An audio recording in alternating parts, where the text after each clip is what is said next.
Hello, this is Mansi from Mansi Makes, and today I'm showing you how even when I do gel plate printing so many times a day, and I've been doing it for 3 years, there are times when the prints just don't turn out. The paint dries up too fast or it's too much paint, and I wanted to give you a visual example of what that looks like. So here I am. I used a couple of different kinds of yellow paints and I put my stencils on, made some marks. It took me a while to do all of that, so the paint had obviously dried up and I knew that. So I went ahead and I added another layer of paint, this time a gold because I wanted to keep with the gold-yellow theme. And then I pressed down and I could feel as I was rubbing the paper that nothing was going to pull off. Sure enough, you can see that areas that were wet, some paint pulled off, but most of it stayed on the gel plate. So I added some ceramic paint, which is kind of a glaze. It's transparent and just provides a sheen and enough moisture to the gel plate. So I did get a lot of color off. The paint still felt dry, and I thought, well, I didn't get the gold sheen on top that I wanted, so maybe I can try that again. And I got my glaze medium this time, which I mixed with my gold paint. I had also lost the definition of my stencil patterns, so I re-added them, I should say, and pressed the paper on. And this time I pressed really hard. Most of it came off. I got the gold sheen, but the pattern was still not showing through. So I went for the true and tried and tested method of using white acrylic paint, placed my stencils on top this time, and then pulled my print. I also made sure I put a lot of pressure with the brayer. Finally, I got the pattern that I wanted. I didn't want white in there, honestly, but that was the only way I was going to get any of that pattern to show through after all those layers. This time I put a lot more paint, too much paint, and that's what happens when you put too much paint.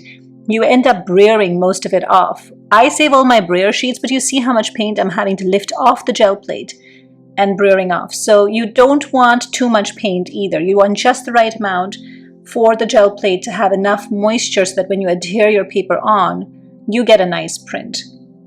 I was pretty okay with that, but then everything kind of looked the same. It needed something darker. I didn't want to go too dark. I wanted it to kind of look like, the sky and some kind of grass and so bluish, greenish kind of tone. So I went for a teal. And that's when I did my final pull, was with the teal. And this time I was like, okay, I can use this. Now I used a paper stencil. This is a die cut I used on paper, thin copy paper, which sticks to the gel plate. So two ways of getting it off. One, you just use your fingers and pull it off like I am. Just make sure you don't have nails. Or if you do have nails, you don't let the nails kind of dig into the gel plate because it will ruin the texture of the gel plate or make imprints on the gel plate that you will see in every future print. You don't want that.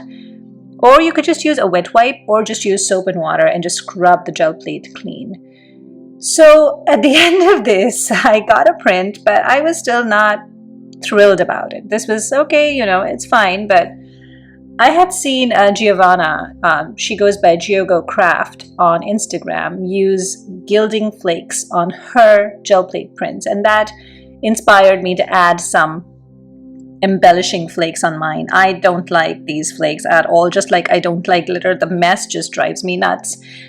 I didn't do anything elaborate. I just took double-sided tape and I put it on where the sun rays seemed to be because it was, easy to just put double-sided tape on and just take some flakes and rub it on. Do not quote me on this. This is not an expert technique on using flakes. I am just telling you, if something goes wrong with your gel plate print, it doesn't come out the way you wanted it to, there are still ways to salvage it. This is me salvaging this print. So if you want to learn about how to use these flakes with your prints on paper or however, there are many YouTube videos that you can refer to, people teaching you proper techniques of how to use these. So this is just me kind of doing a quick save over here. So yeah, just my daughter came over, you saw her hand, she just came over, she's like, what is this mess that you're making on your table? Oh, it was so messy. But I liked that it added, something more to that gel plate print. And then I just took a slimline frame die and I made 2 die cuts. One for the main frame, and then I used a smaller version of that on the same print, and you'll see what I did later. But I also cut out the sun because the center part was just not doing it for me. So I just used a die cut for that. Cut out the word love that is part of that die. It's a Sizzix die. And I just was so thrilled with how it looked then. And because I did two die cuts, excuse me, frame die cuts, I was able to stick them one on top of the other. The second one, the smaller one, is stuck on multiple layers of cardstock strips that I save. So it has kind of a raised effect. You can see that here in this photo. And it just gives so much more dimension to the print. So ultimately, I'm really happy with this card. I also use the excess trims from the print to decorate my envelope. I also did the back flap of the envelope with the gilded flakes, again, just using the double-sided tape. So it gives a nice cohesive look to this card. And it turned out great. I mean, I had so many struggles with it, but the card is awesome. So I hope this encourages you to not give up. Keep trying, keep creating. Just put your heart in it and it'll be something you can send to someone. Thank you so much for watching, and I will see you next time.